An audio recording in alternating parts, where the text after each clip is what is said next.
రైతు పాట పాడాడు. ఈ శిల్పులు ఎవరో, ఈ కూలీలు ఎవరో, ఈ అద్భుతమైన చెక్కడాలు చెక్కిన వాళ్ళు ఎవరని శిల్పుల మీద పాటలు రాశాడు. నాలాంటి వాళ్ళు ఎల్లన్న మీద పాట రాస్తే, నువ్వు ఎత్తిన జెండా మరవబోము ఎల్లన్న, నీ నెత్తురు గుండెల కత్తుకుంటాం ఎల్లన్న అని పాట పాడాడు. ఇలా 40 సంవత్సరాల సుదీర్ఘమైన చరిత్ర మొత్తం కూడా విప్లవోద్యమ చరిత్రకు నాగన్న ఒక ప్రజా ప్రతినిధిగా, ఒక ప్రజా గొంతుకగా నడుస్తూ నడుస్తూ నడుస్తూ ఈ మధ్య కాలంలోనే ఆగిపోయాడు. కళాకారులు చాలా మంది ఉంటారు.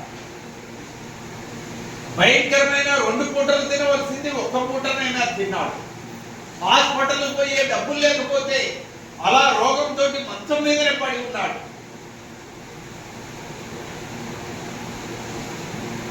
ఉండటానికి ఇల్లు లేకుంటే ఆ కిరాయి ఇంట్లో పూరి గుడిసెల్లో కూడా జీవించాడు. కానీ మధురమైన తన కంఠ స్వరాన్ని మాత్రం ఏ పెట్టుబడిదారులకు అనుకోలేదు. ఆయన పాటని మొత్తం కూడా ఏ రోజు కూడా ప్రజా వ్యతిరేక విధానాలకు ఇవ్వలేదు. అప్పుడప్పుడు సినిమాల్లో పాటలు పాడే అవకాశం వచ్చినప్పుడు కూడా అది ప్రజా చైతన్యం కోసం వచ్చిన పాటలు మాత్రమే పాడాడు తప్ప ప్రజా వ్యతిరేకమైన పాటలు పాడలేదు. నాగన్న పెంచుకున్న బిడ్డలం మేమంతా, జయరాజు అయినా, శక్తి అయినా, మేమందరం సృజన అయినా, చైతన్య అయినా, అనేక కవులకు కళాకారులకు అయినా ఓ పెద్ద దిక్కులాగా ఉన్నాడు.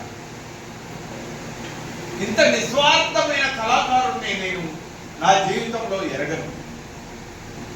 అంత నిస్వార్థమైన జీవితాన్ని నాగన్న గడిపాడు. ప్రభుత్వానికి వ్యతిరేకంగా పోరాడవలసి వచ్చినప్పుడు ఏ రోజు కూడా నాగన్న వెనుకపట్టలేదు. ఉద్యమాలకు బాసటగా నిలబడ్డాడు.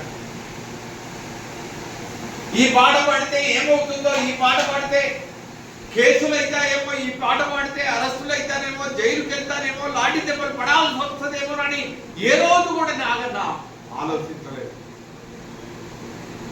పేదవాళ్ళ విముక్తి మార్గంగా సాగిన ఈ విప్లవోద్యమంలో నాగన్న కొనసాగుతూ కొనసాగుతూ కొనసాగుతూ వచ్చాడు.